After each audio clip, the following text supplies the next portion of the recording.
and welcome to another edition of The Nation This Week. You're with me, Elane, and as usual on this episode, we'll discuss trending issues locally and globally with our panel today. Joining me in the studio are Dr. Korka Chai, Senior Medical Practitioner, and MURUGASON THANGARATNAM, CEO of Novem CS Syndrome Berhad. Hello and welcome, gentlemen. Thank you for joining me on the show. How are you doing today? Fantastic. Before we went on the show, we talked about, there have been some implementations by the Prime Minister. I wanted to share this story with the viewers first and get your weigh in on this topic. So we're talking about Menu RAHMAH, cheap, tasty and appetizing. Now that was among the reactions of satisfied customers on the Menu RAHMAH program. Domestic Trade and Cost of Living Minister Datuk Sri Salahuddin Ayub said people can now enjoy lunch and dinner at RM5 per meal at nearly 15,000 food outlets nationwide through the Menu RAHMAH initiative. Menu RAHMAH is an initiative to serve lunch or dinner sets at the recommended price of RM5. And each meal includes rice, a choice of proteins such as chicken or fish, a portion of vegetables, and a bottle of mineral water. Now, some traders are also offering different food items such as fried noodles, rojak, roti john, and kebab wrap or shawarma. So far, 7 restaurant owner associations are involved. Salahuddin said the program would continue as long as the food outlets are willing to cooperate in providing these services. Meanwhile, Salahuddin said all other RAHMAH initiatives will be implemented by the end of March. So, gentlemen, what are your thoughts on this? Perhaps we'll start with you, Dr. Ko. I think it's a very good initiative, but then the sad part is, why have we come down to this? Why? Right? Because the cost of living has gone up so much that we find that those in urban settings, they're finding very hard to, just have their own regular meals. Right. They can't even afford it. No, this but is true. Having said that, I think it's good to have these sort of meals. Only thing is, it should be a well-balanced diet, nutritious diet, because we have seen certain outlets which offers RM1 or RM1.50 for some noodles or rice or whatever, and it mostly contains just carbohydrates. Right. And from what I'm seeing now, they are giving a well-balanced diet. Right. Very good. But why not bring the price even lower? Or meet the bottled water. Right. Okay. Most people, they would be able to have their own, they can bring their own water and all that. Yep. So at least cut down the bottled water, bring it down even further. I agree. I think that's a great idea because at the end of the day, let's focus sort of like the cost into enhancing the quality of the meal itself, right? And you rightly pointed out the most important thing is that it's a balanced diet. My first concern when I look at this is that, what will it consist of? Sometimes it says that it's got rice, it's got like the protein and sort of like a vegetable, but it sometimes comes off looking really sad. So that's like I mark all those sort of like boxes, right? I have this item. What's the ratio like? What's a recommended ratio, Doc? Since you are well, I'm not a dietitian, so I think it's not fair for me to answer that. But we know that for every meal which we need to take, it has to be in a balanced sort of diet which have your carbohydrates or proteins and of course the fresh vegetables. Don't tell me that certain places they've just dumped some sort of things which look like vegetables, but it's already freshness is also key. Muru, what are your thoughts on this? Yeah, I think I concur with Doctor on that, and I was going to say, there has to be a balance. It has to be healthy. And being a cynic, I think my only thing is, we always have a problem with consistency. So it's I think food, that's the key thing with food. It's all great when it starts. I think the program itself is brilliant, but it has to be consistent and it has to be followed through. But I think it's a great start, like you say, it's alleviating sort of the situation, cost of living. So this is one of the ways in order for us to be able to provide where it's necessary, as opposed to just like the regular handouts. This is providing actual sort of the actual service that's going to be able to feed people, feed the urban. Now let's go to your topic of conversation this week, Doc. Perhaps you'd like to share with us, what would you like to highlight to us? Well, right now, when we're talking about cost of living and all that, there's one thing which, being a citizen, or rather an urban dweller, one thing which affects me very much is urban transport. Right. Urban transport. And the previous governments and even the current government have been doing a lot to improve our urban transport. But one thing sticks out like a sore thumb. It's always the last, the last mile connection. Yeah. Whereby I'll be so happy to take a public transport, but then how do I get to the MRT station, right? And then even if you provide a bus for me, how do I get to the bus? And we know that in Malaysia, it rains on and off. So I think these are the things which we need to look at. And I think the government has been doing wonders. Local authorities have been doing wonders with all the, especially in KL, the Go KL buses, which are free and all that. But how to get people to use the service. Right. So what are some of the thoughts that you have in mind with this topic of conversation?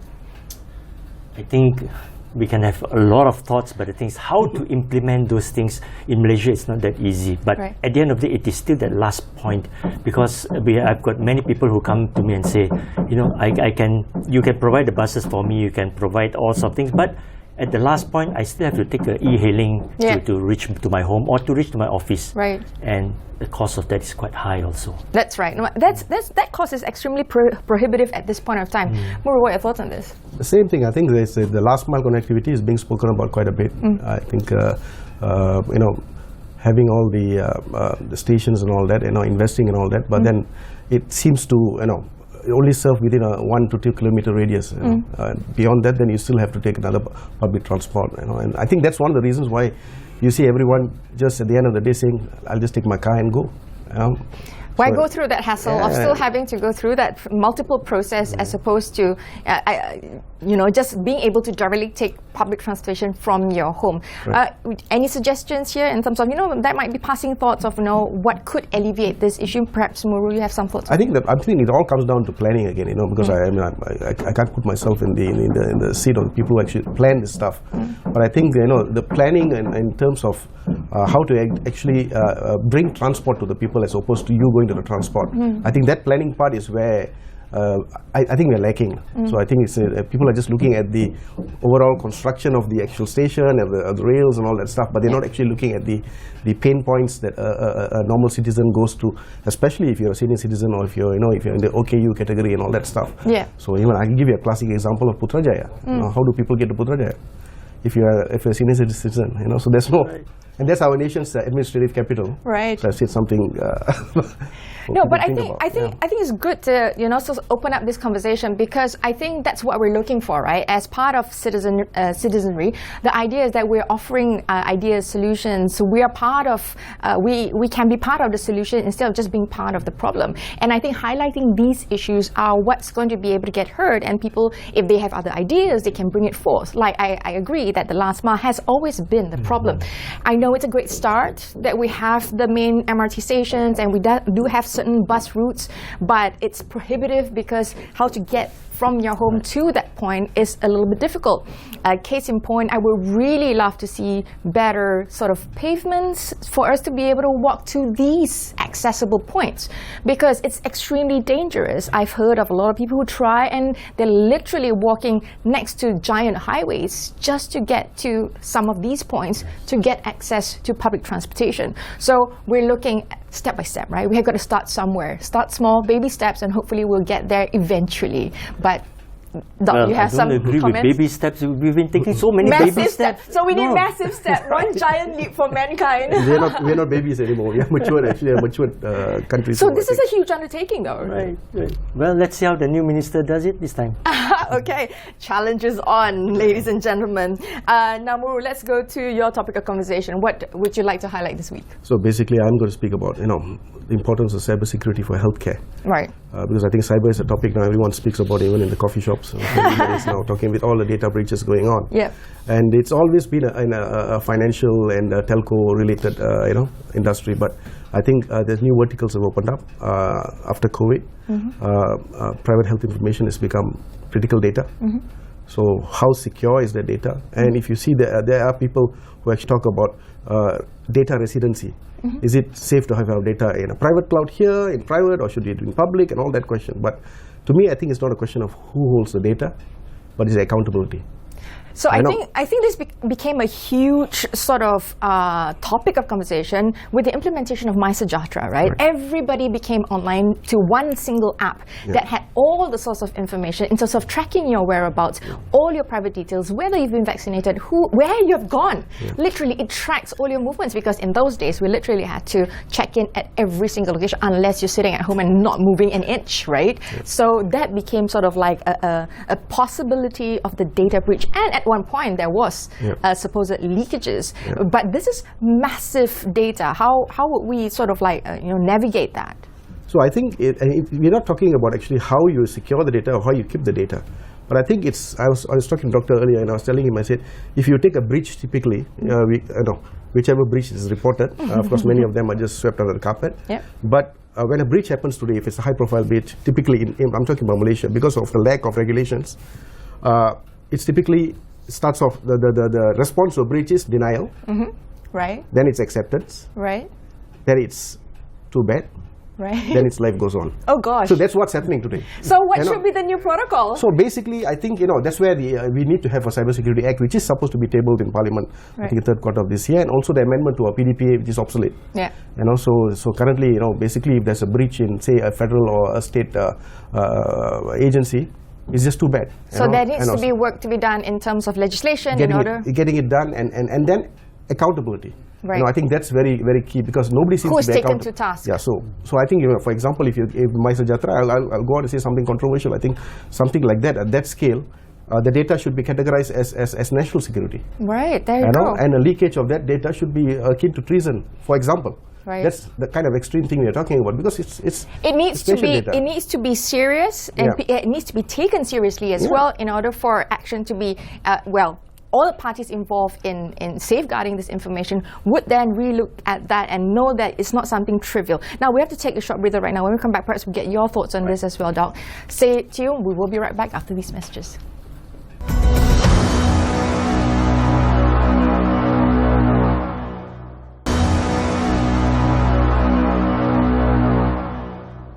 Hello, and thanks for staying with me on The Nation this week. I'm Elane in the studio. I have two very special guests with me. I have Dr. Ko with me, Senior Practitioner, Senior Medical Practitioner, and MURUGASON, our THANGARATNAM CEO of Novem, CS Syndrome. Before we went on break earlier, we spoke about the importance of cybersecurity in healthcare, and I think you laid down quite some of the concerns about legislation. Doc, do you have any comments on that before we move on? Yeah, of course, because when you talk about MySejahtera, it's something which I really held close to my heart when I mentioned about the usage of MySejahtera as a tool for management of healthcare in Malaysia.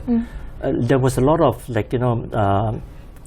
comments from the public, and from there we saw that there was a lot of trust deficit in the app itself.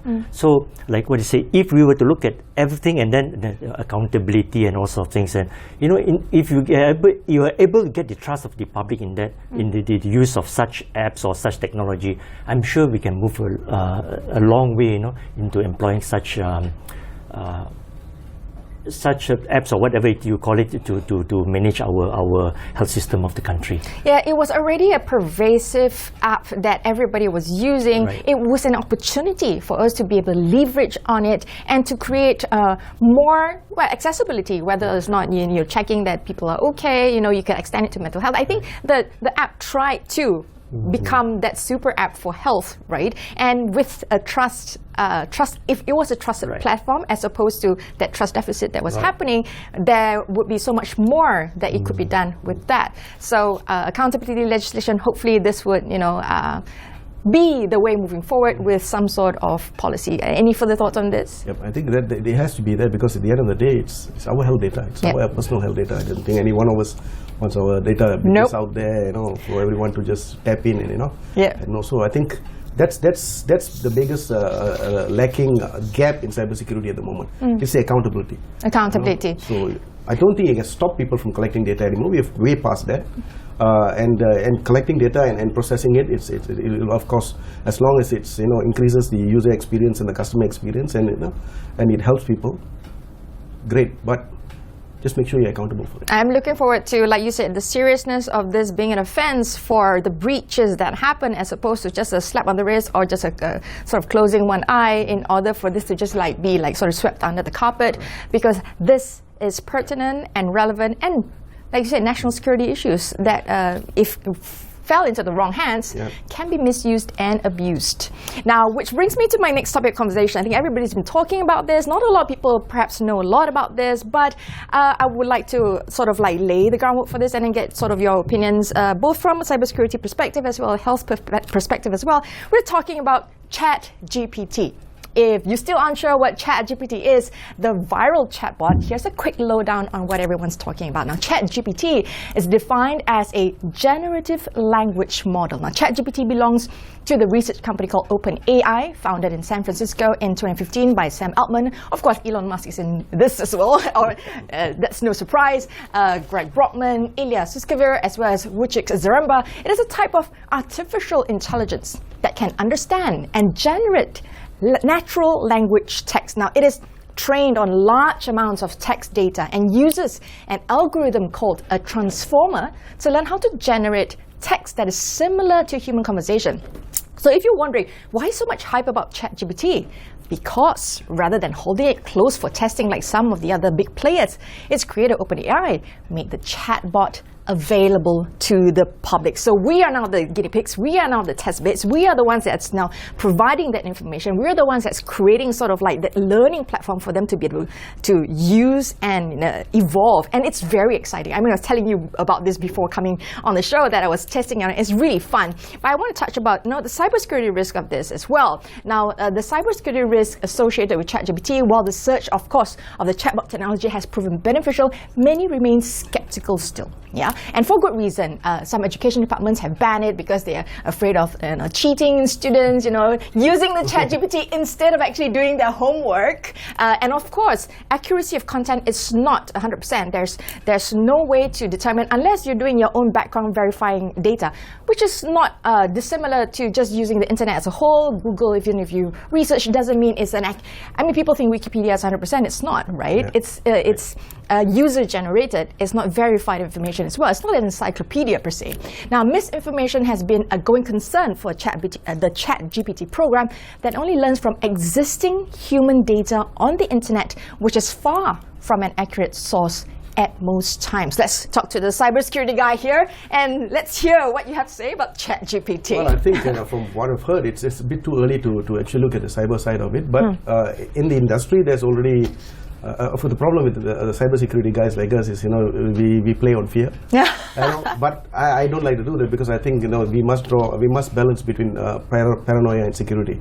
So there has to be a balance. So with any tech, I think any tech is good in the right hands. The problem is when it's in the wrong hands. And tech is such that, in whichever hand it belongs to, you can always manipulate it to That's why we have hackers out there, right? Yeah, so I think that's the concern more than anything, and it's no different than any other. I think it's nothing special about ChatGPT. It's the same thing that for WhatsApp or for Telegram or for Signal or for any other technology, even AI tech. So I think it's a question of how people actually use it, how much we share, and also I think as a person, we also we talk about people taking data and being responsible and accountable for it. But I think as people giving data, we should also be equally responsible and cautious. So I think it's something that we still need some time to see how it goes. Yes. But I'm sure the guys. The bad actors are already working on it at the same speed as the users are. So it's already a concern. So how it's used, and at the end of the day, I think I was also talking to the doctor earlier about the back door. How secure is the back door? So I think that's the concern. But it's a bit too early to say how big the impact is going to be. So I think that's something that probably we'll have this discussion next year. But it's growing exponentially. I foresee that this is going to sort of like hit the ground running, and a lot's going to happen within a short span of time, because as you've seen with a lot of technology, especially something that has gone viral, it can shoot up exponentially, and it can go either ways. We don't know yet. But it's exciting times. There's always fear. There's always fear, right? Sorry, it's like a lifespan. For example, nobody talks about Skype nowadays. So when Skype came out, it was the hype of the century. Yeah, let's see how long ChatGPT lasts. Let's see how it lasts. Doc, what's your thoughts? But ChatGPT has been growing really. The speed at which it has grown is exponential, because I think I just heard about ChatGPT about a week or so back, and now whenever I go online to search for anything, it just pops up. Yeah. There will be so many discussions online, and many, as far as the medical fraternity is concerned, there are many who are so surprised as to what were the contents which they are able to get from there. And then, of course, on the other side, there are many who are very worried because based on experience with so-called Dr. Google. Yes. So how is it going to be like? So the problem with this, what I understand from this ChatGPT is that it draws on the current sentiments which is on the internet, right? So which may be accurate or which may be wrong at the present point of time. So we may encounter problems if people were to use it to diagnose themselves and to manage their own health care. Which people already do at this point of time. So I think one of the things that we need to highlight is that to use everything with caution, to use some of your own sort of like the analytic ability to be able to know what can and cannot be. And don't trust it 100%. Always verify, double check, go to an expert as well. I mean, nobody's infallible, even in human beings, but have some certification, whoever that you're referring to, for expert advice. And I just wanted to highlight that it can cause real world harm if you take this as truth and the absolute truth and you go by it completely. And I want to highlight that OpenAI admits that ChatGPT can produce harmful and biased answers, not to mention its ability to mix fact with fiction. So with such new technology, it's difficult to predict what the other problems that will arise, as you mentioned earlier. So until then, just enjoy it for what it is, as sort of like a hobby thing. Don't, Yes, it's fun. It's fun if you were to go into it. It's fun. It's fun, definitely. Now, we have about 3 minutes left. I want to go to your last topic conversation. You did mention that you wanted to highlight the challenges of growing old in Malaysia. Let's quickly touch about that. We know that Malaysia is an aging nation at the moment. We are going to be aged nations very soon. And what is has the government been doing about it? We need to do something about it right now. Right now. And we've been talking about this for a long time. For the past decade or so, I've been talking, government has been talking to us, and I've been talking to certain people, influential people in government, and everyone is just talking and talking, but nothing concrete. So what are the solutions that we're looking for in this? Solutions is at least you bite the bullet now and move on it. Instead of just talking and say, okay, we look into it and this and that. There are so many things which we can do, which I think we cannot cover in this session. It has to be a session by itself. But what I'm saying is, look at the reality. We cannot be saying yes because some time more we have run out of time. Yeah, developed nations have already hit that, and seeing the issues that it's bringing up. Last 1 minute, your thoughts on this? Yeah, so I'm going to link that to cybersecurity, and say that the people who get scammed are mostly senior citizens, people who are getting aged. So I think, and you can't expect them to now go and sometimes even a simple thing as sending a WhatsApp, they still find it difficult. They're not able to. So I think this is where you need to have intervention and how to protect them. Because you can't just wash your hands off security. Because I think cyber has to be approached the same way as how the Navy protects the maritime and the Army protects the land, and the Air Force protects the sky. So the government has to also step in and protect the cyberspace. So especially for people who are in the senior citizens, so they are the ones who actually fall for most of the scams and actually get Right, I think you've sort of hit the nail on the head that it's a priority, right? It's a question of whether or not you're prioritizing that as something that you want to focus on, because there are so many things that require attention, but the world has gone so technology and digital focused that nobody is spared from this. And the reality is that it is already affecting our daily lives. And if not enough attention is going to be put in terms of cybersecurity and these kind of things, we'll be losing a lot through these gaps that are happening that nobody's tracking. Like you said, you can't see it. What's reported and what's real is completely a very huge disparity. Thank you so much, gentlemen, for sharing your thoughts today with us on The Nation. Now, that's all the time that we have. We were speaking to Dr. Ko Kachai, Senior Medical Practitioner, and MURUGASON, our THANGARATNAM Chief Executive Officer, Novem Mahad. I'm Elane. This has been The Nation this week on Bernama TV. Salam Malaysia Madani. Thanks for watching.